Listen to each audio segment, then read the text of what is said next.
ఓం నమో వెంకటేశాయ. సత్యధర్మ ప్రవర్ధక సత్యమార్గ ప్రతిష్ఠిత గోవింద గోవింద. సత్యం పరం స్వర్గ సమృద్ధి సాధనం సత్యం సతాం మార్గమను ప్రవర్తతే. సత్యస్య సత్యం విదితుం సమంతతః సత్యం పరం సాధనమాహురాదిమం. సత్యే మతిం సత్యధృతిం సమగ్రాం సత్యే గతిం సత్యవిదాం వరిష్ఠాం. సత్యే ప్రతిష్ఠామథ సత్యనిష్ఠాం సత్యే స్పృహాంతనుహి కేవల సత్యరూపా అని అఖిలాండకోటి బ్రహ్మాండ నాయకుడు దేవదేవుడు సత్యస్వరూపుడు అయినటువంటి శ్రీ వెంకటేశ్వర స్వామి వారిని భక్తిగా ప్రార్థించుకుంటూ శ్రీకృష్ణ పరమాత్మ అనుగ్రహించిన శ్రీమద్భగవద్గీతా గ్రంథం యొక్క అధ్యయన కార్యక్రమాన్ని ఈ సాయంకాల వేళ మనం ప్రారంభించుకుందాము. ప్రారంభంలో ఆచార్యుల వారితో కలిసి ప్రార్థనా శ్లోకాలను సంకల్పవాక్యాలను చదువుకుని ఈ కార్యక్రమానికి శుభారంభం చేసుకుందాం. ఓం నమో వెంకటేశాయ. శ్రీ గురు ప్రార్థనా. గురుర్బ్రహ్మ గురుర్విష్ణు గురుర్దేవో మహేశ్వరః. గురుః సాక్షాత్ పరం బ్రహ్మ తస్మై శ్రీ గురవే నమః. శ్రీనివాస ప్రార్థనా.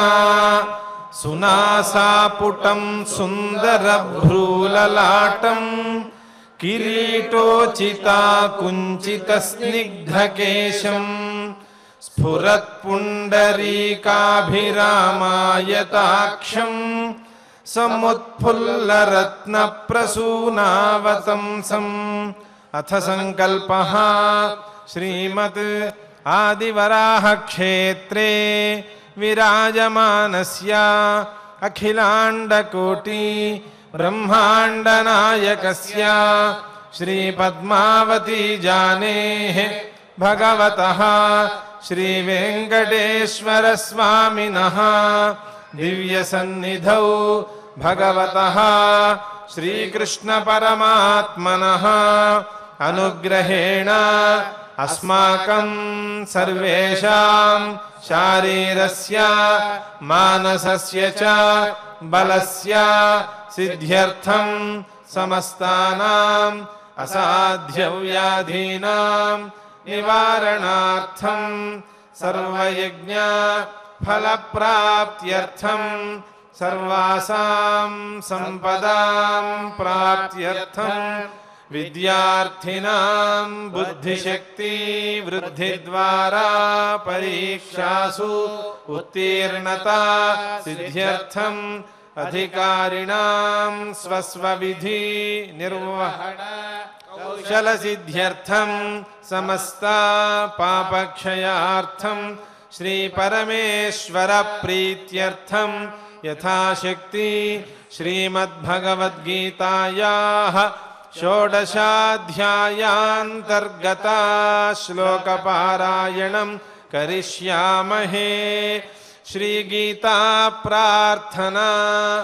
సర్వోపనిషదో గావో దోగ్ధా గోపాలనందనః పార్థో వత్సః సుధీర్భోక్తా దుగ్ధం గీతామృతం మహత్. శ్రీకృష్ణ ప్రార్థనా. అచ్యుతం కేశవం సత్యభామాధవం మాధవం శ్రీధరం రాధికారాధితం ఇందిరామందిరం చేతసా సుందరం దేవకీనందనం నందజం సందధే. శ్రీవేదవ్యాస ప్రార్థనా.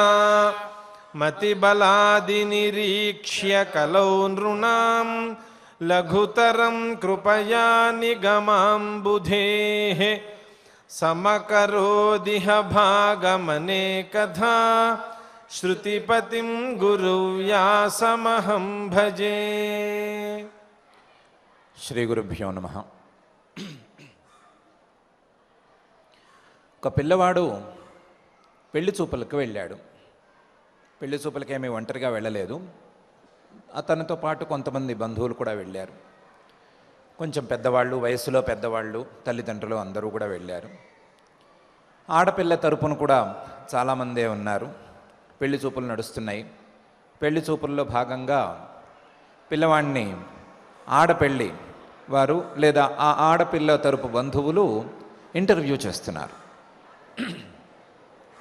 ఇంటర్వ్యూ చేయటంలో పిల్లవాడికి ఏమేమి దురభ్యాసాలున్నాయి అని కొనుక్కుందామని ప్రయత్నం చేస్తున్నారు. రకరకాలుగా అడుగుతున్నారు, ఒక్కొక్కళ్ళు ఒక్కో రకంగా అడుగుతున్నారు. ఒకరేమో నీకు మంచినీళ్ళు తప్ప మిగతావి తాగటం ఏం అలవాటు ఉంది అని అడిగారు. పిల్లవాడు చాలా శ్రద్ధగా నేను టీ కాఫీలు కూడా తాగనండి, మంచినీళ్ళు మాత్రమే తాగుతానండి, లేదా ఆరోగ్యకరమైనటువంటి జ్యూసులు లాంటివి తాగుతానండి అని చెప్పాడు. అలాగే తిండిలో ప్రశ్నలు వేశారు, ఇంకా చాలా చోట్ల ప్రశ్నలు వేశారు. వేసి నీకేమన్నా ఆటలలో ప్రత్యేకించిన అలవాట్లు ఉన్నాయా అని అడిగారు. రకరకాలుగా అడిగారు. ఏ విధంగానైనా ఇతనికి ఏమైనా దురభ్యాసాలు ఉన్నాయా అని కనిపెడదామని వాళ్ళు ప్రయత్నం చేసుకున్నారు. అన్నిటికీ చాలా చక్కగా బదులిచ్చాడు పిల్లవాడు. చాలా బాగుంది, మాట బాగుంది. వాళ్ళు ఆడపిల్ల తరపు వాళ్ళు కూడా కాస్త సంతోషిస్తున్నారు, మంచి పిల్లవాడే దొరుకున్నాడు అని. కానీ ఇంతలో ఆడపిల్ల తరపు వాళ్ళలో ఒక పెద్ద ఆయన, నీకుండే దుర్వ్యసనం ఏమన్నా ఉంటే చెప్పు, నీకుండే చెడు అభ్యాసం ఏమైనా ఉంటే చెప్పరా అబ్బాయి అన్నాడు. పాపం పిల్లవాడైతే చిచి ఏం లేదు అని అనబోతున్నాడు.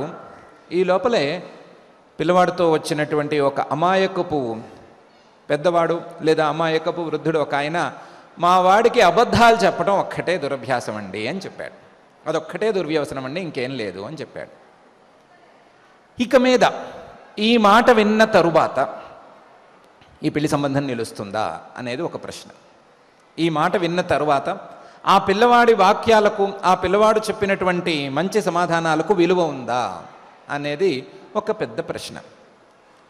మనం జాగ్రత్తగా ఆలోచించుకుంటే, మనమే కనుక ఆడపిల్ల తరపు వారమై ఉంటే మనం ఖచ్చితంగా ఒప్పుకోలేము. ఒప్పుకోకపోగా ఇతను అసత్యం పలుకుతాడు, అబద్ధాలు చెప్తాడు. ఇతను అబద్ధాలు చెప్పే అలవాటు ఉన్నవాడు కాబట్టి ఇంతకుముందు అతను చెప్పినటువంటివన్నీ అబద్ధాలే.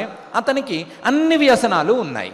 అతను మంచినీళ్ళు కాక ఇంకా చాలా తాగుతాడు, ఇంకా చాలా తింటాడు, ఇంకా చాలా ఆడతాడు, రకరకాల వ్యసనాలు ఉన్నాయి అని మనం నిర్ణయం చేసుకుంటాం. నిర్ణయించుకుని ఆ పిల్లని అతనికి ఇవ్వరాదు అనేటువంటి నిర్ణయానికి మనమేం వెనకాడబోం. ఇది లోక వ్యవహారంలో సత్యానికి ఉండేటువంటి విలువ. లోక వ్యవహారంలో సత్యం, నిజం చెప్పటం అనే అంశానికి ఉండేటువంటి విలువ ఇలాంటి ప్రత్యేకించినటువంటి సందర్భాలలో చాలా చక్కగా బయటపడుతూ ఉంటుంది. కానీ ఈ విలువ, ఈ సత్యానికి ఉండేటువంటి విలువ ఎదుటివారి వ్యవహారం నుండి ఆశించే స్థాయిలోనే ఎక్కువ ఉన్నదేమో అని పరమాత్మకు కూడా ఒక చిన్న సందేహం వస్తోంది. ఎదుటివారి నుండి సత్యాన్ని ఎక్కువ ఆశిస్తున్నారే కానీ ఎవరికి వారు సత్య ప్రవృత్తిని సరిగ్గా అలవాటు చేసుకోవలసిన అవసరం ఉందేమో అని పరమాత్మ అభిప్రాయపడుతున్నాడు. ఆ అభిప్రాయంతో తన యొక్క దైవీ సంపదలలో తాను చేస్తున్నటువంటి దైవాసుర సంపద్ విభాగంలో 2వ శ్లోకంలో 2వ గుణంగా సత్యాన్ని నిలబెట్టి చూపిస్తున్నాడు. అహింస సత్యం అక్రోధ, త్యాగ శాంతి అపైశునం, దయా భూతేషు అలోలుప్తుమం, మార్దవం హ్రీహి అచాపలం అనేటువంటి శ్లోకంలో, ఈ శ్లోకంలో చెప్పినటువంటి 11 గుణాలలో 2వ గుణంగా సత్యం అనేటువంటి గుణాన్ని అలవాటు చేసుకోమంటున్నాడు. సత్యాన్ని అలవాటుగా ఉంచుకోమంటున్నాడు. సత్యవదనాన్ని లేదా నిజమే చెప్పటాన్ని పూర్తి స్థాయి స్వభావంగా మార్చుకోమని మనకు సలహా ఇస్తున్నాడు. దాని యొక్క ప్రాముఖ్యాన్ని, దాని ఇంపార్టెన్స్ని గుర్తించమని మనకు బోధిస్తున్నాడు. పరమాత్మ చెప్తున్నటువంటి ఈ సత్యం అనే 2 అక్షరాలకు ఉండేటువంటి విలువ సామాన్యమైనది కాదు. సామాన్యమైనటువంటి సాధనం కాకపోగా మానవులను పై స్థాయి, దేవతల స్థాయికి తీసుకువెళ్ళగలిగినటువంటి సాధనం ఈ సత్యం అనేటువంటి సాధనం అని మనకు మహానారాయణోపనిషత్తు బోధిస్తోంది. సత్యం పరం పరగం సత్యం, సత్యేన న సువర్గాల్లోకాచ్యవంతే, కదాచన సతాగుం హి సత్యం తస్మాత్ సత్యే రమంతే అని ఆ వాక్యం మనకు బోధిస్తున్నది. అన్నిటికంటే గొప్పది ఏది, అన్నిటికంటే గొప్ప సాధనం ఏది అంటే సత్యం. సత్యం పరం, పరం సత్యం. సత్యమే గొప్పది, గొప్పది ఏమిటి అంటే సత్యమే అని నొక్కి చెప్తోంది, 2 సార్లు నొక్కి చెప్తోంది. ఇలాంటి సత్యాన్ని అలవాటు చేసుకోగలిగితే, సత్య ధర్మాన్ని పాటించుకోగలిగితే మానవుడు దేవతల స్థాయికి వెళతాడు. తన యొక్క పరిసర ప్రాంతాలను స్వర్గంలా మార్చుకోగలుగుతాడు. ఆ స్వర్గం నుండి మానవుడు ఎప్పటికీ దిగజారుడు, మానవుడు ఎప్పటికీ కిందకి పడిపోడు. నా సువర్గాల్లో కాచ్యవంతే కదాచన. ఈ సత్యం అనేది సతాం హి సత్యం. సత్పురుషులు దీన్ని వాడుతున్నారు కాబట్టి, దీన్ని వాడేటువంటి వారు సత్పురుషులైపోతారు కాబట్టి ఇది సత్యం అని కూడా ఒక చిన్న నిర్వచనాన్ని మహానారాయణోపనిషద్వాక్యం మనకు చెబుతోంది. సతాం హి సత్యం తస్మాత్ సత్యే రమంతే. అందువలన సత్యం అనేది పరమ సాధనం, అన్నిటికంటే గొప్ప సాధనం అని సత్పురుషులు తెలుసుకుని ఆ సత్యాన్నే చెప్పటానికి, నిజాన్నే పలకటానికి, పూర్తిగా అబద్ధాన్ని విడిచిపెట్టడానికి ప్రయత్నం చేసుకుంటూ ఉంటారు. దాని మీద ప్రీతిని పెంచుకుంటూ ఉంటారు అని ఈ వాక్యం బోధిస్తోంది. ఇంతేకాకుండా మహానారాయణోపనిషత్తులోనే ప్రజాపతి గారి పుత్రుడైనటువంటి ఆరుణి గారు ప్రజాపతి గారి దగ్గరకు వెళ్ళి మానవులకు ఉండేటువంటి అభ్యున్నతికి సాధనాలలో, మానవులు పైమెట్టుకు వెళ్ళగలిగినటువంటి సాధనాలలో ఏది గొప్ప సాధనం అని అడిగారని, దానికి ప్రజాపతి గారు తన పుత్రుడైనటువంటి ఆరునికి సమాధానంగా సత్యాన్నే బోధించారు అని ఉందని ప్రత్యేకించి చెప్తున్నారు. ప్రాజాపత్యో హారుణి సుపర్ణేయ ప్రజాపతిం పితరముపససార కిం భగవంతః పరమం వదంతీతి తస్మై ప్రోవాచ. గొప్పది ఏది అని అడిగినప్పుడు ప్రజాపతి గారు తన పుత్రుడికి చెప్తున్నాడు, సత్యేన వాయురావాతి సత్యేన ఆదిత్యో రోచతే దివి సత్యం వాచః ప్రతిష్ఠ సత్యే సర్వం ప్రతిష్ఠితం తస్మాత్ సత్యం పరమం వదంతి అని. సత్యస్వరూపుడైనటువంటి పరమాత్మ యొక్క ఆజ్ఞ మేరకు ఇటు వాయువు వీస్తున్నది, అటు ఎండ కాయడానికి వీలుగా ఆదిత్యుడు తన పనిని తాను చేసుకుంటూ పోతున్నాడు. వీళ్ళిద్దరూ తమ యొక్క సత్యమైనటువంటి ధర్మపాలనను చేసుకుంటూ వారి వారి కర్తవ్యాలను నిర్వహించుకుంటున్నారు. సత్యం అనేది మనం మాట్లాడే మాటలకు ఒక ఆశ్రయం, లేదా మనం మాట్లాడే మాటలకు ఆధారం, మన ఆ మాట్లాడే మాటలకు ప్రతిష్టారూపమైనది. సత్యే సర్వం ప్రతిష్ఠితం. సత్యంలోనే అన్ని రకాల సద్గుణాలు ఇమిడి ఉన్నాయి, సత్యంలోనే అన్ని రకాల ఫలితాలు ఇమిడి ఉన్నాయి. ఏ యాగం చేసుకున్నా, ఏ దానం చేసుకున్నా, ఏ పూజైనా, ఏ నోమైనా, ఏ వ్రతమైనా, ఏ తపస్సైనా సరే వాటన్నిటికీ కూడా సత్యం గనక తోడైతే ఆ సత్యం తప్పకుండా వాటన్నిటికీ ఫలితాలను ఇస్తుంది. ఏ సందర్భంలోనైనా సరే సత్యం ప్రతి సాధనానికి బలాన్ని చేకూర్చటమే కాకుండా తనంతట తాను కూడా ఒక సాధనంగా నిలిచి మానవుణ్ణి పై స్థాయికి తీసుకువెళుతుంది. అందువలనే మానవుణ్ణి సత్యంతో పైకి రమ్మని ప్రోత్సహిస్తున్నారు. సత్యం పరమం వదంతి, సత్యాన్ని గొప్ప సాధనంగా చెప్తున్నారు.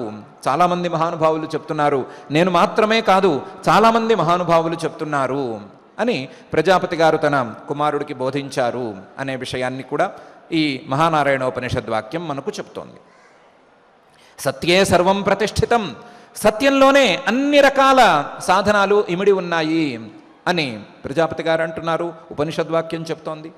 సత్యము లేనిదే ఏ యాగము సరి అయిన ఫలితాన్ని ఇవ్వదు అని చెప్పడానికి వేదంలో ఏ సందర్భంలోనైనా సరే, ఏ యాగాన్ని గురించిన ప్రస్తావన చేయవలసి వచ్చినా సరే నానృతం వదేత్, అబద్ధాన్ని చెప్పకూడదు.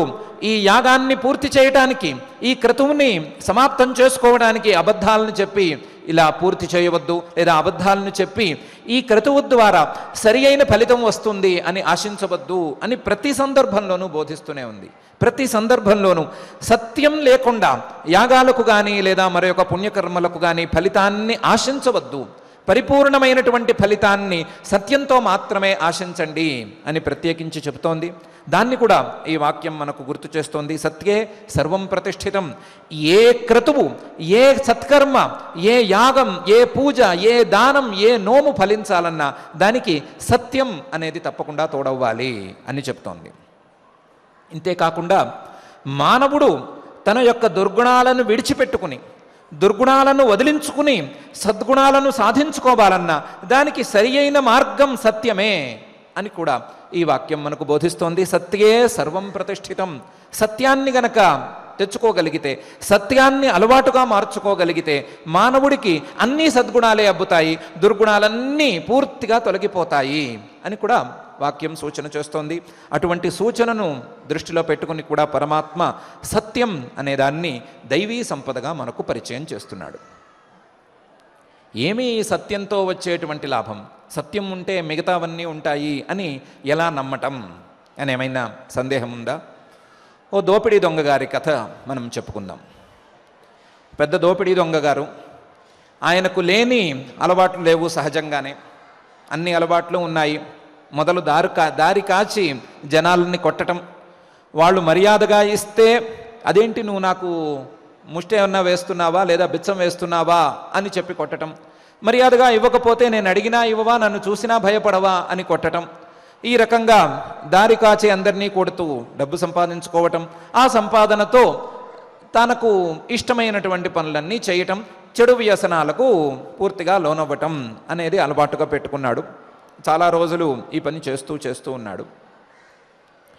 చేస్తూ ఉండగా ఒకరోజు ఈ వ్యక్తిని పాము కరిచింది. విషం ఎక్కుతోంది. సహజంగానే అడవుల్లోనే దారి కాచి కొడుతున్నాడు కాబట్టి పాములు, వాటి విషం అవి ఎంత తీవ్రంగా ఎంత వేగంగా శరీరంలోకి ప్రవహిస్తాయి అనే సంగతి తెలిసి ఇంకా ప్రాణాలు పోతున్నాయి అనే నిర్ణయానికి వచ్చాడు. ప్రాణాలు పోతూ ఉండగా సహజంగా మానవులకు అబ్బేటువంటి పరమగుణం భక్తి లేదా శ్రద్ధ లేదా పెద్దవారి మీద గౌరవం లాంటి గుణాలు అబ్బుతూ ఉంటాయి కదా. ఆ అబ్బటంలో భాగంగా అంతవరకు రోజు అక్కడే చెట్టు కింద కూర్చుని ముక్కు మూసుకుని తపస్సు చేసుకునేటువంటి ఒక మహర్షి గారిని చూశాడు. చూసిన వెంటనే ఆయన మీద భక్తి కలిగింది. ఆయన మీద ఒక గురి ఆ కాలంలో ఏకాగ్రతలాగా వచ్చి ఆయన దగ్గరకు వెళ్ళాడు. అయ్యా, నన్ను పాము కరిచింది, ఇప్పటికిప్పుడు నాకు వేరే మందు కానీ మాకు కానీ ఏమీ లేదు, నాకు తెలిసిపోయింది, శరీరం అంతా విషం పాకేస్తోంది, తెలిసిపోతోంది, ఇంకా కాసేపట్లో స్పృహ తప్పబోతున్నాను, కాసేపట్లో ప్రాణాలు అనంతవాయుల్లో కలిసిపోబోతున్నాయి, నన్ను రక్షించండి అని వేడుకున్నాడు. మహర్షి గారు సహజంగానే దయావంతుడు, దయతోనే ఆలోచించినా కూడా పరివర్తన లేనిదే, ఈ జీవిలో ఏ రకమైనటువంటి అభ్యున్నతి లేనిదే తన తపశ్శక్తిని ధారపోసి ఈ జీవికి ప్రాణం పోయటంలో ప్రత్యేకించిన అర్థమేమీ లేదు అని అనుకుని ఒరే అబ్బాయి, ప్రాణం పోసేయచ్చు, విషం తీసేయచ్చు, పెద్ద పనేం కాదు, కానీ బదులుగా నువ్వు నాకేమిస్తావు అని అడిగాడు. అదేంటండి, ముక్కు మూసుకొని కూర్చుని ఉన్నవారు మీకు ఏదో ఇవ్వటం ఎందుకు, మీకు ఆశ ఎందుకు, మీరేం చేసుకుంటారు, నా దగ్గర ఉండటానికైతే బస్తాల కొద్దీ బంగారము డబ్బు దశకం అంతా ఉంది, కానీ అది మీరేం చేసుకుంటారు, మీరేం ఖర్చు పెట్టుకోలేరు, అందువలన నేనేం అడగద్దు, మీ దయతో నన్ను రక్షించేసేయండి, విషం తీసేయండి అని అడిగితే ఆయన ఒప్పుకోలేదు. నువ్వు అన్నది నిజమేరా, నాకు డబ్బు దశకం బంగారం ఇదేమీ అక్కర్లేదు, కానీ నీకున్న దుర్వ్యసనాల్లో ఏదో ఒకటి నాకు ఇచ్చేయి. నీకు చాలా దుర్వ్యసనాలు ఉంటాయి కదా, దొంగవి కదా, కాబట్టి నీకున్న దుర్వ్యసనాల్లో ఏదో ఒకటి నాకు ఇచ్చేసేయి, ఏదో ఒకటి నాకు ఇచ్చేస్తే అది పుచ్చేసుకుని నేను నీకు ఈ ఉపకారం చేసి పెడతాను అన్నాడు. దొంగగారు అంత పరిస్థితిలో కూడా ఆలోచించాడు, ఏమి ఇచ్చేసుకుందాము అని. మొదలేదో అదిద్దామా ఇదిద్దామా, తాగే స్వభావాన్ని ఇద్దామా, తినే స్వభావాన్ని ఇద్దామా, లేదా దారి దోపిడీ చేసేటువంటి స్వభావాన్ని ఇచ్చేద్దామా, ఇలా ఆలోచించాడు. ఏది ఇవ్వబుద్ధి కాలేదు. ఇవన్నీ తనకు సుఖాలను కలిగిస్తున్నాయి అనేటువంటి దృఢమైన నమ్మకంతో ఉన్నాడు. అందుకని అవేమీ ఇద్దామని అనుకోక నాకుండే అలవాట్లలో ఒక అలవాటు ఉందండి, అబద్ధాలు చెప్తాను, అబద్ధాలు చెప్పందే నాకు వృత్తి గడవదు, ఇది కాక అబద్ధాలు చెప్పడం అనేది నాకు హాబీ, కాబట్టి అబద్ధం చెప్పడం అనే దుర్వ్యసనం అయితే ఒకటి ఉంది, దాన్ని మీకు ఇచ్చేస్తానండి అన్నాడు. మహర్షి గారు ఒప్పుకున్నారు. ఏదో ఒక దుర్వ్యసనం అని అన్నాను, నువ్వు అబద్ధం చెప్పే దుర్వ్యసనం నాకు ఇచ్చేస్తున్నావు, ఒకటి గుర్తుపెట్టుకో, నువ్వు నాకు ఇచ్చావు, నేను నీకు ఉపకారం చేశాను, ఎప్పుడైతే నాకు ఇచ్చిన దాన్ని నువ్వు తిరిగి తీసుకుంటావో అప్పుడు నీ ఒంట్లోకి మళ్ళీ విషం వచ్చేస్తుంది. నా శక్తి నువ్వు గమనించుకోవచ్చు. ఇప్పటికిప్పుడు ఇదిగో విషం తీసేస్తున్నాను, విషప్రభావం ఏమీ ఉండదు. కానీ నాకిచ్చిన ఈ దుర్వ్యసనాన్ని మళ్ళీ గనక నువ్వు తీసుకుంటే, తిరిగి వెనక్కి తీసుకుంటే నీకు మళ్ళీ విషం కూడా వచ్చేస్తుంది. మాట తప్పటానికి వీలు లేదు అని నియమం పెట్టారు. దొంగగారు ఒప్పుకున్నారు. ఒప్పుకుని యథాప్రకారం తన దారి దోపిడీలో నిమగ్నమై ఉన్నారు. నిమగ్నమై ఉండగా ఆయనకు క్రమంగా తెలిసి వచ్చింది ఏంటంటే, అబద్ధాలు లేకుండా, అబద్ధం చెప్పకుండా ఈ దోపిడీ చేయటం కూడా కొద్దిగా కష్టంగా ఉంది. ప్రతివాడిని పట్టుకుని నేను దొంగని అని చెప్పుకోవడం కొంచెం ఇబ్బందిగా ఉంది. కానీ ఏదో తప్పటం లేదు, ఏదో తప్పనిసరిగానో లేదా వేరే విధానాల ద్వారానో చేసుకుంటూ వస్తున్నాడు. వస్తూ ఉండగా ఇతనికి ఒక అమ్మాయి తటస్థించింది. ఆ అమ్మాయిని చూడంగానే మనసు పారేసుకున్నాడు. మనసు పారేసుకుని ఏదో అడవిలో దొరికే కాయో పండో ఆకో ఏదో ముల్లో ఏదో తీసుకెళ్ళి ప్రపోజ్ చేశాడు. ఆ అమ్మాయి అంది, నువ్వెవరివో నాకు తెలీదు, నిన్ను ఎలా అంచనా వేయాలి అని కూడా నాకు తెలియదు. అయితే పెళ్లి చేసుకుంటానంటున్నావు, ప్రేమించానంటున్నావు, నాతోనే జీవితాంతం ఉంటానంటున్నావు, పెద్ద పెద్ద డైలాగ్స్ అయితే కొడుతున్నావు. నిర్ణయించుకోవటం అనేది నాకు చేత కాదు, నేను ఇంకా చిన్నపిల్లని. మా నాయనమ్మ ఉంది, నాకు తల్లి తండ్రి లేరు, వారు చిన్నప్పుడే గతించారు. మా నాయనమ్మ ఉంది, ఆ నాయనమ్మ దగ్గరికి వెళదాము. ఆవిడ గనక నిన్ను ఒప్పుకుంటే నేను తప్పకుండా పెళ్లి చేసుకుంటాను, మా నాయనమ్మ చెప్పినట్టు నేను వింటాను అంది. సరే, దొంగగారు అమ్మాయి కలిసి ఆ నాయనమ్మ దగ్గరికి వెళ్ళారు. ఆ నాయనమ్మని ఏదో విధంగా ఒప్పిద్దామని ఈయన ప్రయత్నం చేస్తున్నాడు. దొంగగారు నా దగ్గర బస్తాలు కొద్దీ ధనం ఉందంటాడు, చాలా బంగారం ఉంది, అదంతా కరిగించి మీ అమ్మాయికి నగలు చేయించి పెడతానంటాడు. ఇంకా ఏదో చాలా చెప్తాడు, మీ అమ్మాయిని సుఖంగా చూసుకుంటానంటాడు, కొత్త ఇల్లు కొందానంటాడు, దాంట్లో స్విమ్మింగ్ పూల్ కడతానంటాడు, ఎన్నెన్నో చెప్పాడు. ఆ నాయనమ్మ గారు మాత్రం నువ్వేం చేస్తున్నావు, నీ వృత్తి ఏంటి అనే అడుగుతోంది. చాలాసేపు పాపం మనసులో ఈ పులిహార నాకు దక్కింది ఏంటి అని తిట్టుకుంటూనే ఉన్నాడు. కానీ సమాధానం దాటేసుకుంటూ వెళుతున్నాడు, కానీ అబద్ధం మాత్రం చెప్పటం లేదు. నేనేదో ఆ ఉద్యోగం చేస్తున్నానో ఆ వ్యాపారం చేస్తున్నానో చెప్పటం లేదు. అలాగని దోపిడీ దొంగని అని చెప్పుకోలేకపోతున్నాడు. చాలా ఇబ్బందిగా ఫీల్ అవుతున్నాడు, చాలా ఇబ్బంది పడుతున్నాడు. పడుతూ ఉండగానే ఆ నాయనమ్మ గారు ఏమీ ఒప్పుకోలేదు. నాకు ఈ డబ్బు దశకం బంగారం వీటి గురించి వద్దు, నువ్వేం చేస్తున్నావో చెప్పు, నువ్వెవరివో చెప్పు, ఆ తర్వాత చూద్దామంది. ఇంకా గతి లేక విధి లేక తప్పక నేను దొంగని అని నిజం చెప్పేశాడు. దొంగని అని చెప్పిన తర్వాత నాయనమ్మ గారు ఊరుకుంటారా? ఆవిడ అరిచి గోల చేసింది, పెద్ద పెద్ద అరుపులు. అసలే మానవ స్వభావంలో దొంగ దొరికిన వెంటనే ఉండే ఉత్సాహం సామాన్యమైంది కాదు. దొరికాడు దొంగ అని అరుస్తాం కదా. ఎందుకు అంటే దొరికితేనే దొంగ అని చెప్పటం కోసం కదా. అలాగే ఈ నాయనమ్మ గారికి కూడా ఆ స్వభావం కాస్త ఉంది. ఆవిడ దొంగ అని గట్టిగా అరిచింది. జనం చేరారు, చుట్టుపక్కల వాళ్ళందరూ చేరి పంచాయతీ పెట్టారు, ఏంటి విషయం అని. నాయనమ్మ గారు ఉన్న విషయం పూసకొచ్చినట్టు చెప్పింది. నా మనవరాల్ని వీడు ప్రేమించానంటున్నాడు, వీడేమో దొంగ అంటున్నాడు, మరి వీడికి ఇచ్చి ఎలా పెళ్లి చేస్తాను అని. చాలాసేపు పంచాయతీ చేశారు, అదేమి తెగలేదు వ్యవహారం. చివరికి అందరూ కలిసి ఓ నిర్ణయానికి వచ్చారు. ఏమని?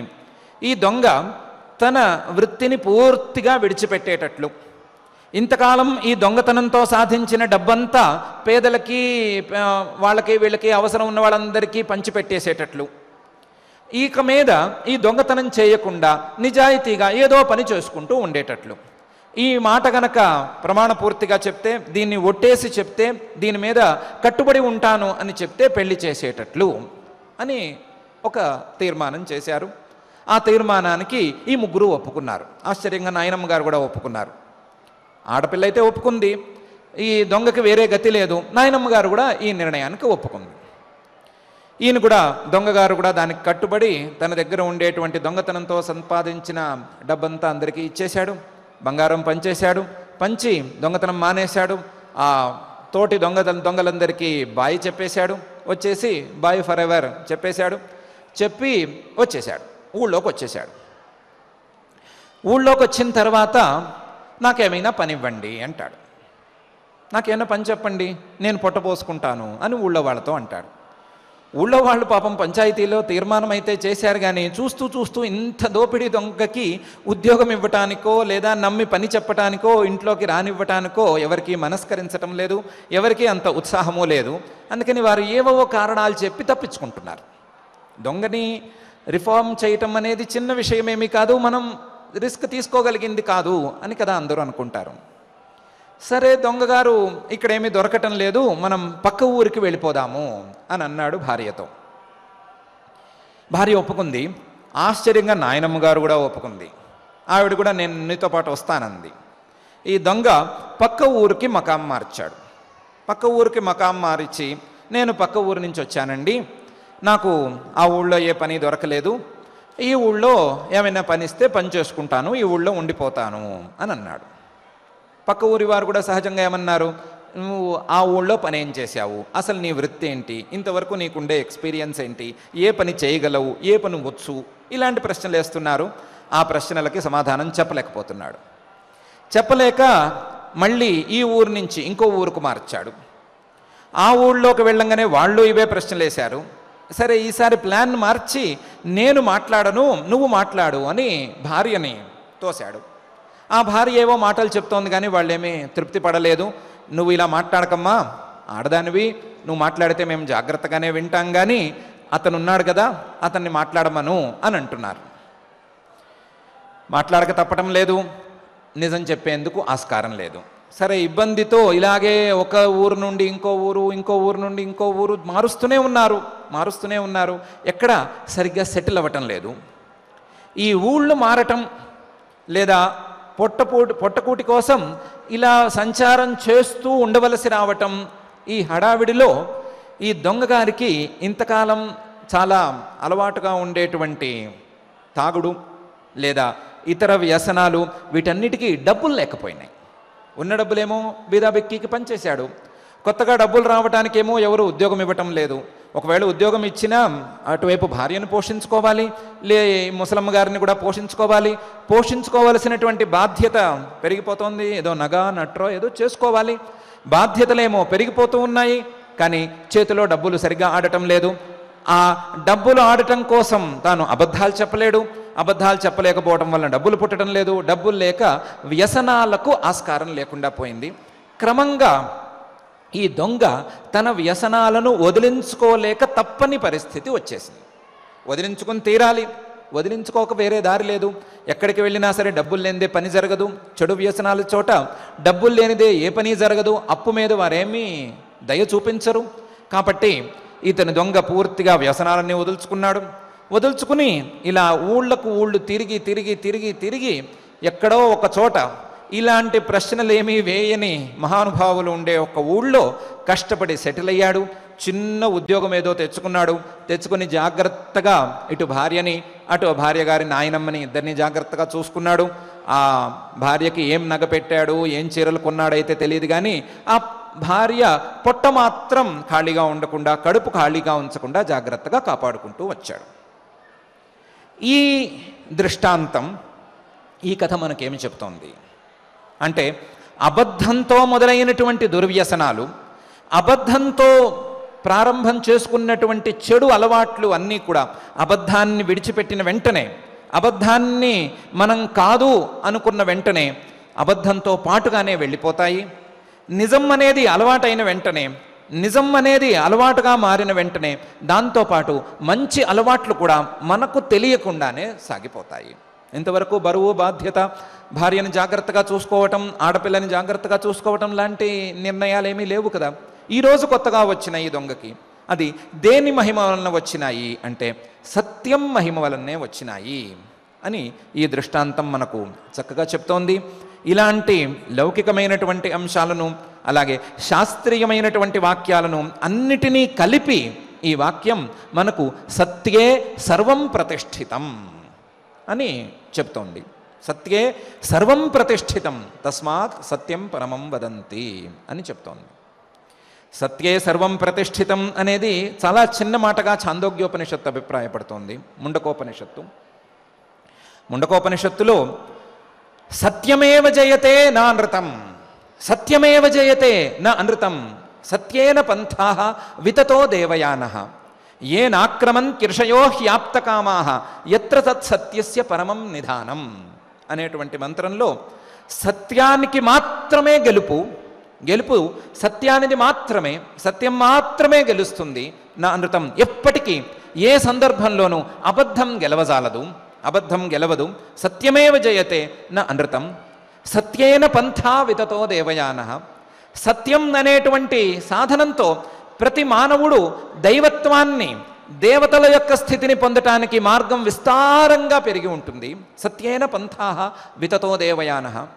ఈ మార్గాన్ని ఆశ్రయించుకున్నటువంటి మహర్షులు, మహానుభావులు ఎంతోమంది ఋషయః ఆప్తకామాః, వారు తమ తమ కోరికలన్నిటినీ తీర్చుకున్నారు. ఈ సత్యం అనేటువంటి సాధనాన్ని పట్టుకుని, సత్యం అనేటువంటి సాధనం ద్వారా తమ కోరికలన్నిటినీ తీర్చుకుని చివరికి ఎత్ర తత్ సత్యస్య పరమం నిధానం, సత్యము యొక్క చివరి మజిలి అయినటువంటి, అన్నిటికంటే గొప్ప సత్యమైనటువంటి ప్రాణావై సత్యం తేషామేష సత్యం అని చెప్పబడినటువంటి, సత్యస్య సత్యం అని చెప్పబడినటువంటి పరమాత్మను కూడా వారు చేరుకున్నారు అని ఈ వాక్యం, ముండకోపనిషద్ వాక్యం చెప్తోంది.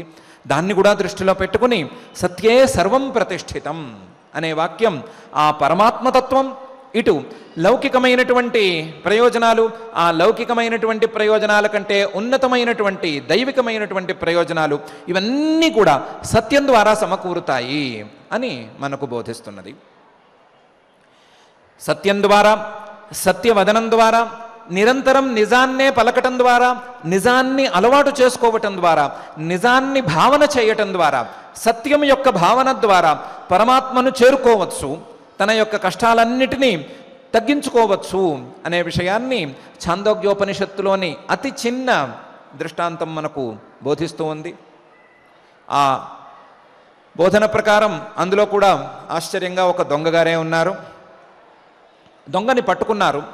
దొంగ అంటే అప్పటికి దొంగ అయితే పూర్తిగా కాడు, ముద్దాయిని పట్టుకుని కట్టి చేతులు కాళ్ళు బంధించి ఊళ్ళోకి తీసుకొచ్చారు. తీసుకురాగానే జనం చుట్టూ మూగారు.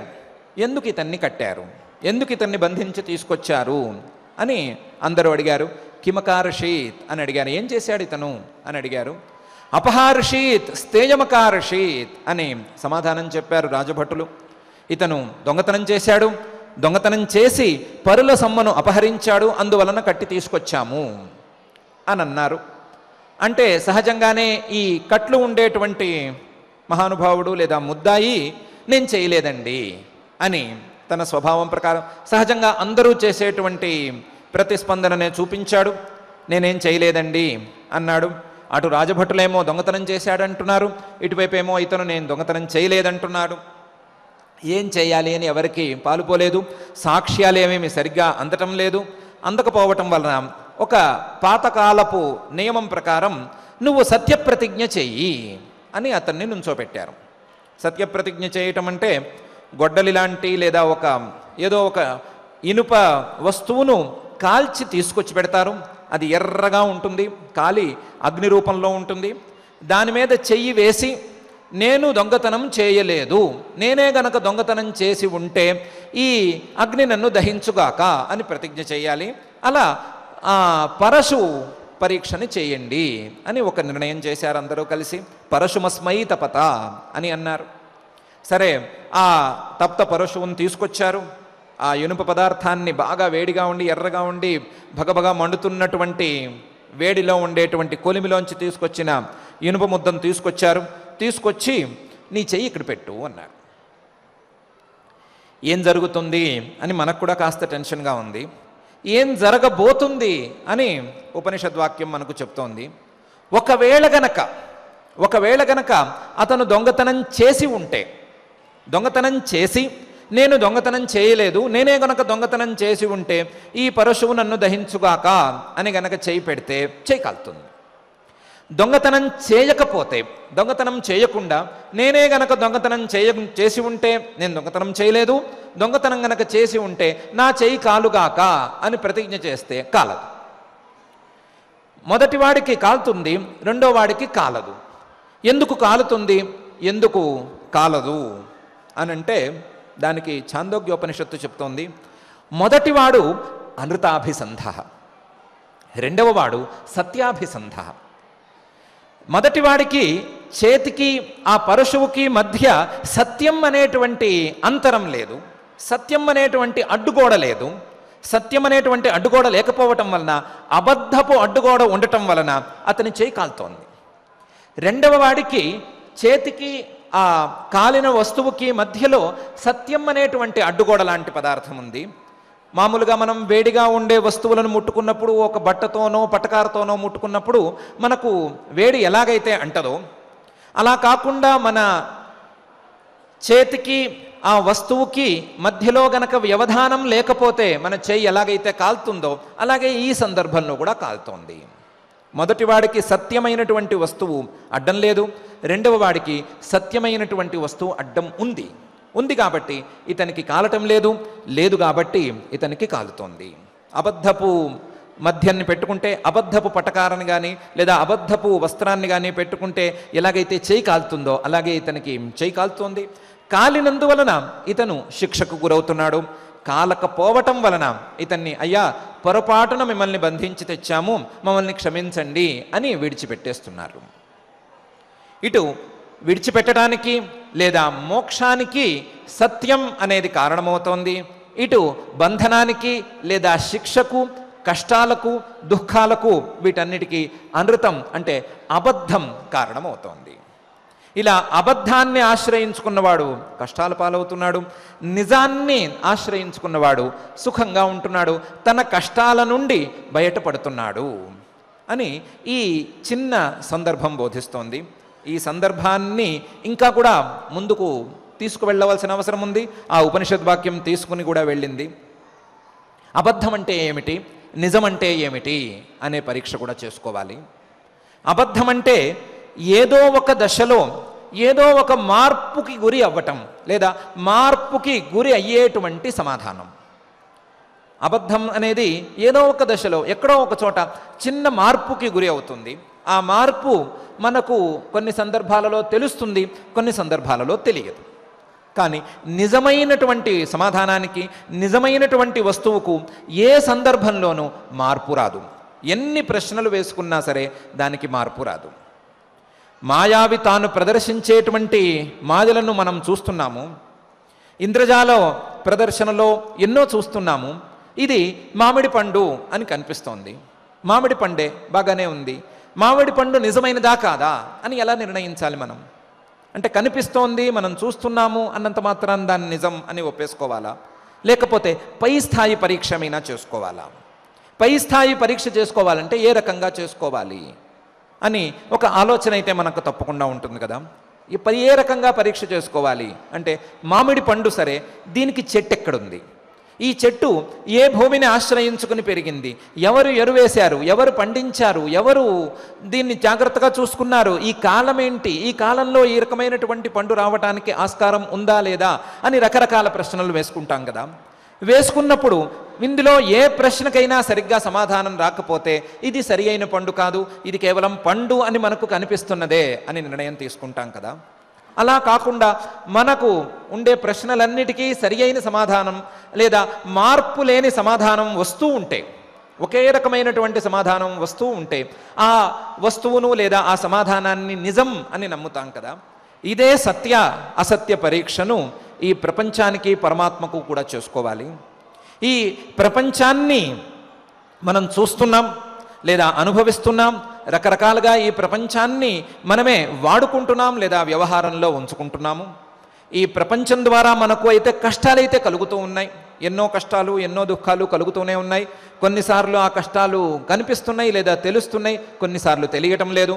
కానీ కష్టాలు కనిపిస్తున్నాయి లేదా కష్టాలు అనుభవంలోకి వస్తున్నాయి అని అనిపించిన తరువాత ఈ మామిడి పండు లాంటి ఈ ప్రపంచం ఎక్కడి నుంచి పుట్టింది, ఎప్పుడు వచ్చింది, ఎక్కడికి వెళుతోంది, ఎందుకు ఇది కొన్ని సందర్భాలలో కనిపిస్తోంది, కొన్ని సందర్భాలలో కనిపించటం లేదు, ఇది తన సృష్టికి ముందు ఎక్కడ ఉంది, సృష్టి అయ్యి వినాశానికి గురి అయిన తర్వాత ఎక్కడికి పోతోంది అనేటువంటి చర్చను చేసుకుంటే, సృష్టికి ముందు ఇది ఉన్నట్లు మనకేమీ తోచటం లేదు.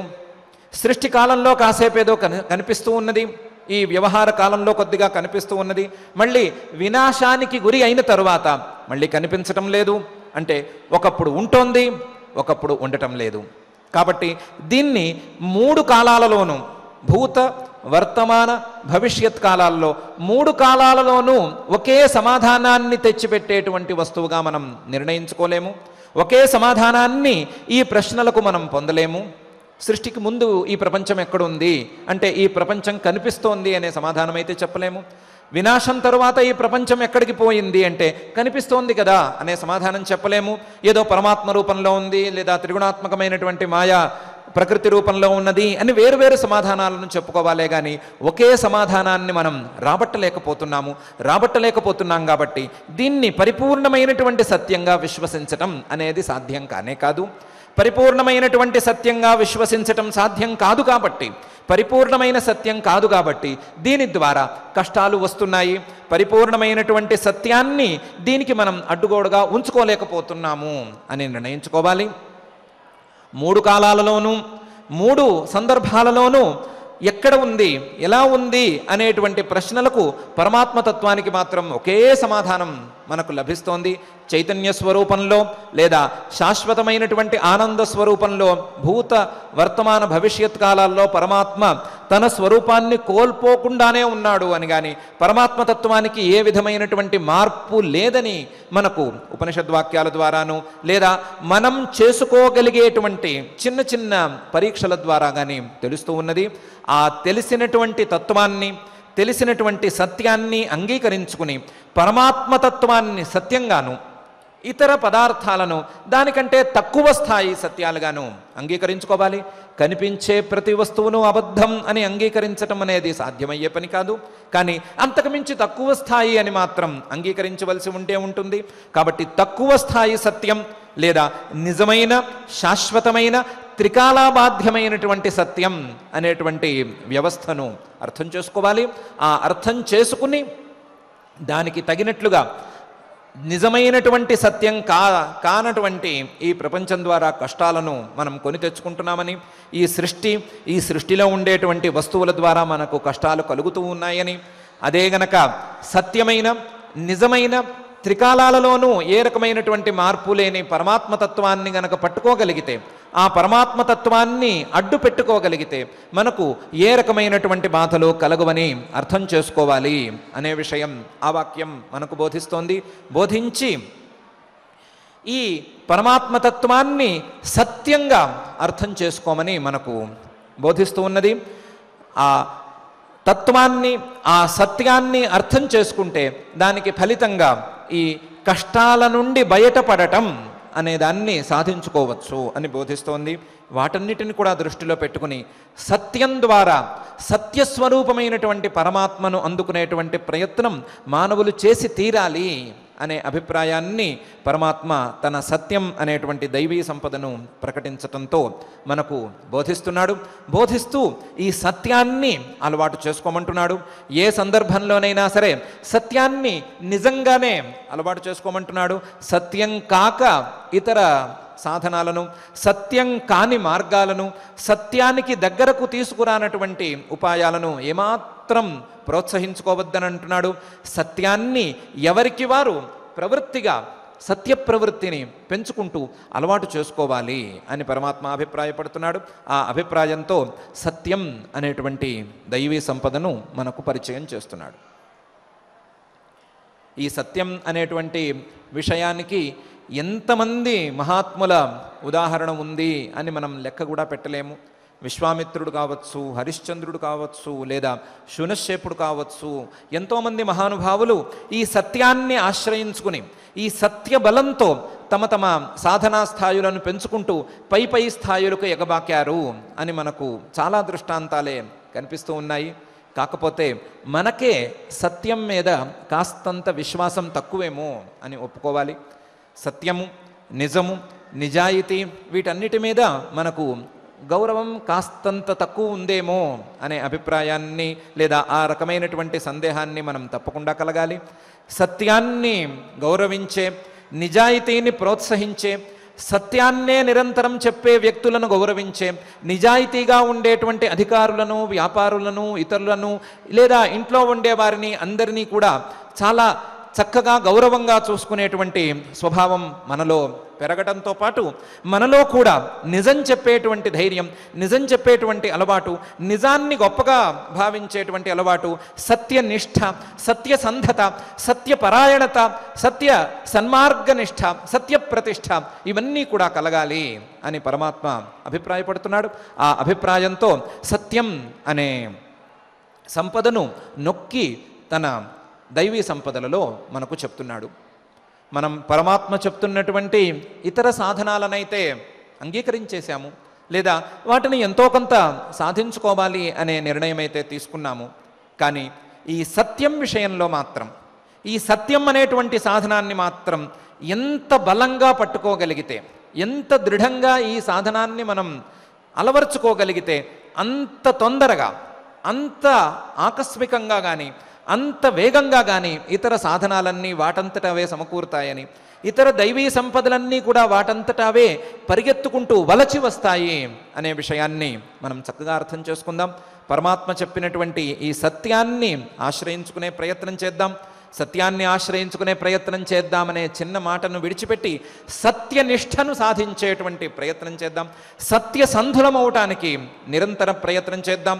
మన యొక్క సత్యనిష్టను, సత్యసంధతను, అలాగే సత్యపరాయణతను, సత్యాత్మతను లేదా సత్యమైనటువంటి ఫలాన్ని సాధించేటువంటి సంకల్పాన్ని ప్రోత్సహించవలసిందిగా, ఆ సంకల్పాన్ని సఫలం చేయవలసిందిగా సత్యస్వరూపుడు, సత్యాత్మకుడు, త్రికాలాబాధ్యుడు అయినటువంటి ఆ అఖిలాండకోటి బ్రహ్మాండ నాయకుడు దేవదేవుడు శ్రీ వెంకటేశ్వర స్వామి వారిని భక్తిగా ప్రార్థించుకుందాం. ఆ ప్రార్థనతో ఒక సత్య సంకల్పంతో ఈరోజు పారాయణ కార్యక్రమాన్ని ప్రారంభించుకుందాం. అథ శ్రీమద్భగవద్గీతాసు ఉపనిషత్సు బ్రహ్మ విద్యాయాం యోగశాస్త్రే కృష్ణార్జున సంవాదే దైవాసుర సంపద్ విభాగ యోగో నామ షోడశోऽధ్యాయః.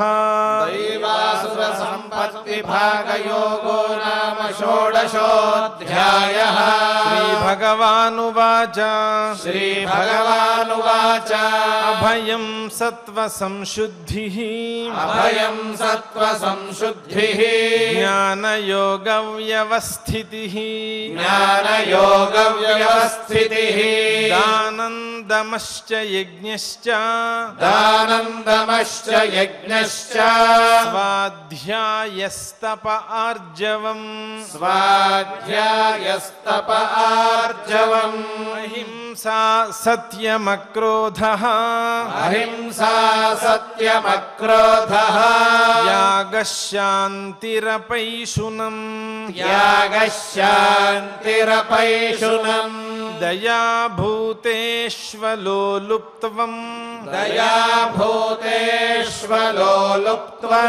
మార్దవం హ్రీరచాపలం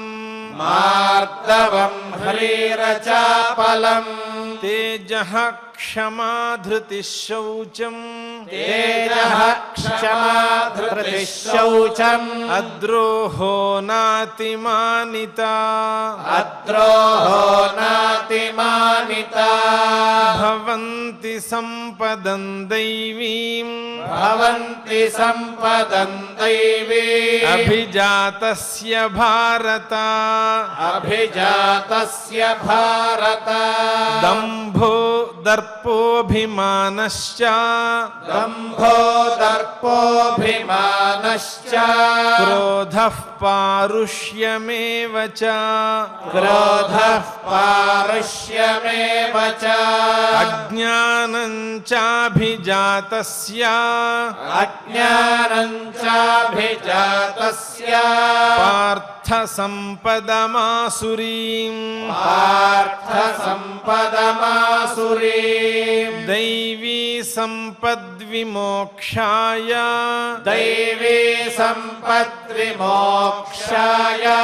నిబంధాయాసురీమత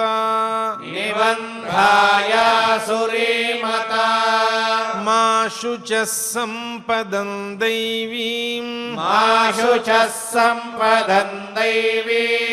అభిజాతోసి పాండవ అభిజాతోసి పాండవ ద్వౌ భూత సర్గౌ లోకేస్మిన్ ద్వౌ భూత సర్గౌ లోకేస్మిన్ దైవ ఆసుర ఏవ చ దైవ ఆసుర ఏవ చ దైవో విస్తరశః ప్రోక్తః దైవో విస్తరశః ప్రోక్తః ఆసురం పార్థ మే శృణు ఆసురం పార్థ మే శృణు ప్రవృత్తించ నివృత్తించ ప్రవృత్తించ నివృత్తించ జనా న విదురాసురాః జనా న విదురాసురాః న శౌచం నాపి చాచారః న శౌచం నాపి చాచారః న సత్యం తేషు విద్యతే న సత్యం తేషు విద్యతే అసత్యమప్రతిష్ఠంతే అసత్యమప్రతిష్ఠంతే జగదాహురనీశ్వరం జగదాహురనీశ్వరం అపరస్పర సంభూతం అపరస్పర సంభూతం కిమన్యత్ కామహైతుకం కిమన్యత్ కామహైతుకం ఏతాన్ దృష్టిమవష్టభ్య ఏతాన్ దృష్టిమవష్టభ్య నష్టాత్మానోల్పబుద్ధయః నష్టాత్మానోల్పబుద్ధయః ప్రభవంత్యుగ్రకర్మాణః ప్రభవంత్యుగ్రకర్మాణః క్షయాయ జగతో హితాః క్షయాయ జగతో హితాః కామమాశ్రిత్య దుష్పూరం కామమాశ్రిత్య దుష్పూరం దంభమానమదాన్వితాః దంభమానమదాన్వితాః మోహాద్గృహీత్వా సద్గ్రాహాన్ మోహాద్గృహీత్వా సద్గ్రాహాన్ ప్రవర్తంతే శుచివ్రతాః ప్రవర్తంతే శుచివ్రతాః చింతామపరిమేయాంచ చింతామపరిమేయాంచ ప్రళయాంతాముపాశ్రితాః ప్రళయాంతాముపాశ్రితాః కామోపభోగపరమాః కామోపభోగపరమాః ఏతావదితి నిశ్చితాః ఏతావదితి నిశ్చితాః ఆశాపాశశతైర్బద్ధాః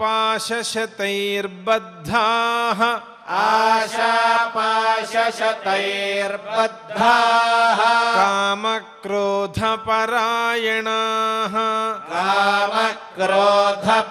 కామక్రోధపరాయణాః ఈహంతే కామభోగార్థం ఈహంతే కామభోగార్థం అన్యాయేనార్థ సంచయాన్ అన్యాయేనార్థ సంచయాన్ ఇదమద్య మయా లబ్ధం ఇదమద్య మయా లబ్ధం ఇమం ప్రాప్స్యే మనోరథం ఇమం ప్రాప్స్యే మనోరథం ఇదమస్తిదమపి మే ఇదమస్తిదమపి మే భవిష్యతి పునర్ధనం భవిష్యతి పునర్ధనం అసౌ మయా హతః శత్రుః అసౌ మయా హతః శత్రుః హనిష్యే చాపరానపి హనిష్యే చాపరానపి ఈశ్వరోహమహం భోగి ఈశ్వరోహమహం భోగి సిద్ధోహం బలవాన్ సుఖీ సిద్ధోహం బలవాన్ सुखी आढ्योऽभिजनवानस्मि आढ्योऽभिजनवानस्मि कोऽन्योऽस्ति सदृशो मया कोऽन्योऽस्ति सदृशो मया यक्ष्ये दास्यामि मोदिष्ये यक्ष्ये दास्यामि मोदिष्ये इत्यज्ञानविमोहिताः इत्यज्ञानविमोहिताः अनेकचित्तविभ्रान्ताः अनेकचित्तविभ्रान्ताः मोहजालसमावृताः मोहजालसमावृताः प्रसक्ताः कामभोगेषु प्रसक्ताः कामभोगेषु पतन्ति नरकेषु च पतन्ति नरकेषु च आत्मसम्भावितास्तब्धाः आत्मसम्भावितास्तब्धाः धनमानमदान्विताः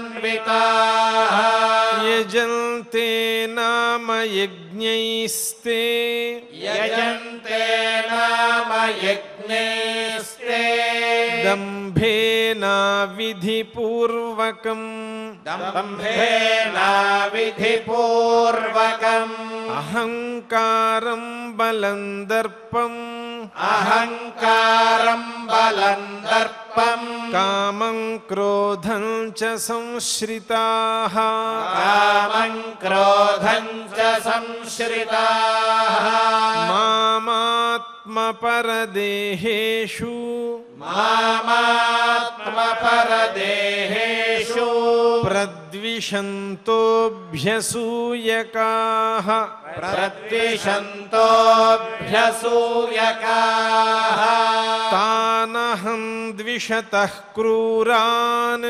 तानहं द्विषतः क्रूरान् संसारेषु नराधमान् संसारेषु नराधमान् क्षिपाम्यजस्रमशुभान् क्षिपाम्यजस्रमशुभान् आसुरीष्वेव योनिषु आसुरीष्वेव योनिषु आसुरीं योनिमापन्नाः आसुरीं योनिमापन्नाः मूढा जन्मनि जन्मनि मूढा जन्मनि जन्म तस्मादेतत्त्रयं त्यजेत् तस्मादेतत्त्रयं त्यजेत् एतैर्विमुक्तः कौन्तेय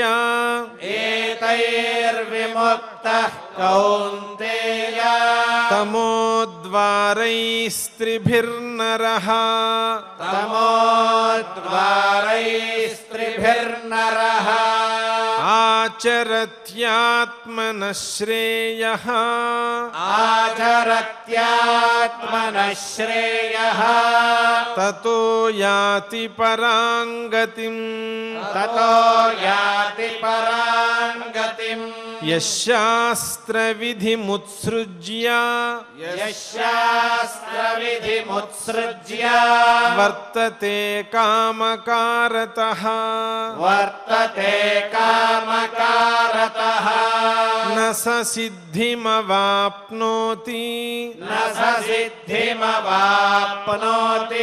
न सुखं न परां गतिम् न सुखं न परां गतिम् तस्माच्छास्त्रं प्रमाणन्ते तस्माच्छास्त्रं प्रमाणन्ते कार्याकार्यव्यवस्थितौ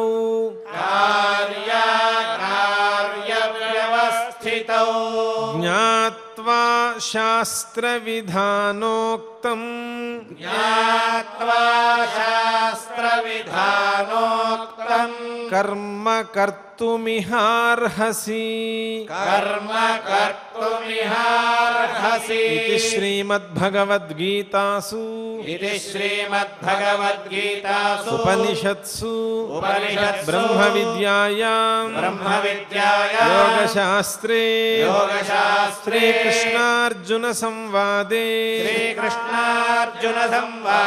दैवासुरसम्पद्विभागयोगो नाम षोडशोऽध्यायः।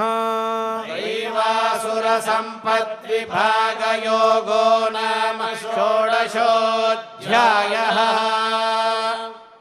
దైవాసుర సంపద్విభాగయోగం అనే పేరు కలిగినటువంటి 16వ అధ్యాయంలో ఉన్న 24 శ్లోకాలను చక్కగా పారాయణం చేసుకున్నాం. ఇప్పుడు అన్నమాచార్యుల వారి సంకీర్తనతో మన్నిక వేషాలు మాని మేలుకోవయ్యా అనేటువంటి కీర్తనతో సంకీర్తన కార్యక్రమాన్ని నిర్వహించుకుందాం. మిన్నక వేసాలు మాని మేలుకోవయ్యా,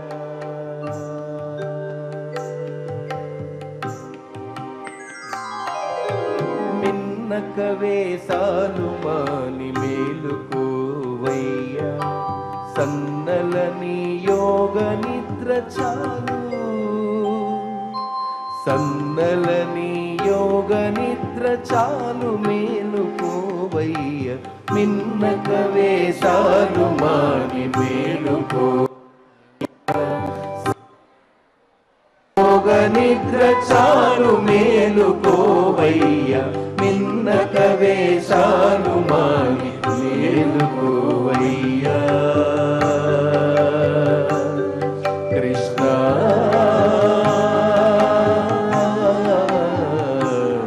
కృష్ణ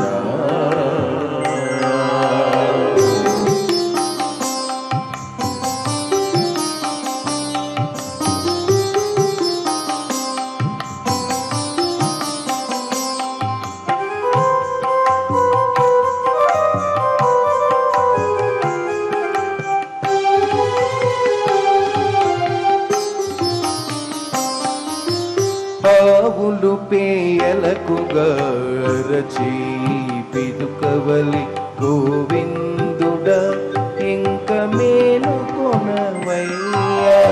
ఆవులు పేయలకు గరచి పిదుకవలి గోవిందుడ ఇంక మేలుకొనవయ్యా, ఆవలీవలి పడుచులు ఆటలు మరగి వచ్చి, ఆవలీవలి పడుచులు ఆటలు మరగి వచ్చి త్రోవ కాచుకున్నారు ప్రొద్దున మేలుకోవయ్య, ఆవలీవలి పడుచులు ఆటలు మరగి వచ్చి త్రోవ కాచుకున్నారు ప్రొద్దున మేలుకోవయ్య, మిన్నక వేషాలు మాని మేలుకోవయ్య, సన్నలని యోగ నిద్ర చాలు మేలుకోవయ్య, మిన్నక వేషాలు మాని మేలుకోవయ్య.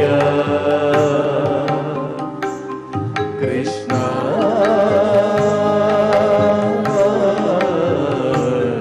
కృష్ణ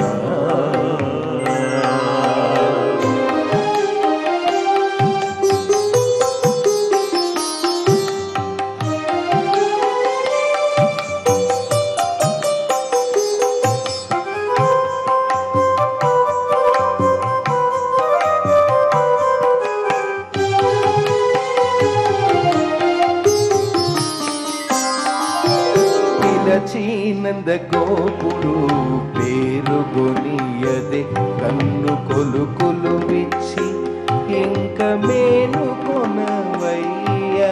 పిలచీనంద గోపుడు పేరుగొనియదే కన్ను కొలుకులు విచ్చి ఇంక మేలుకొనవయ్యా, అలరిన శ్రీ వెంకటాద్రి మీది బాలకృష్ణ, అలరిన శ్రీ వెంకటాద్రి మీది బాలకృష్ణ, ఇలా మా మాటలు వింటివి ఇంక అలరిన శ్రీ వెంకటాద్రి మీది బాలకృష్ణ ఇలా మా మాటలు వింటివి ఇంక మేలుకోవయ్య నిన్నక వేషాలు మాని మేలుకోవయ్య సందలని యోగ నిద్ర చాలు మేలుకోవయ్య నిన్నల వేషాలు మాని మేలుకోవయ్య సందలని యోగ నిద్ర చాలు మేలుకోవయ్య నిన్నల వేషాలు మాని మేలుకోవయ్య కృష్ణ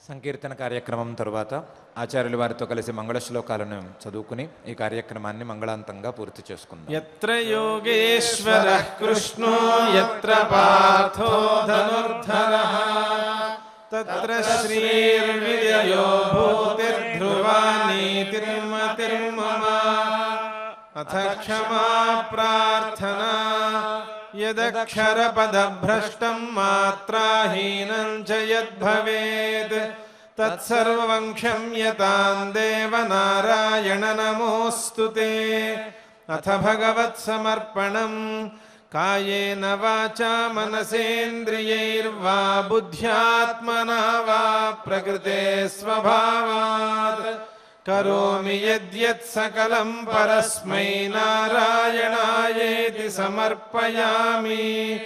అథ లోకక్షేమ ప్రార్థనా సర్వే భవంతు సుఖినః సర్వే సంతు నిరామయాః సర్వే భద్రాణి పశ్యంతు మా కశ్చిద్ దుఃఖభాగ్ భవేత్. అథ మంగళం శ్రియః కాంతాయ కళ్యాణ నిధయే నిధయేర్థినాం శ్రీవేంకట నివాసాయ శ్రీనివాసాయ మంగళం.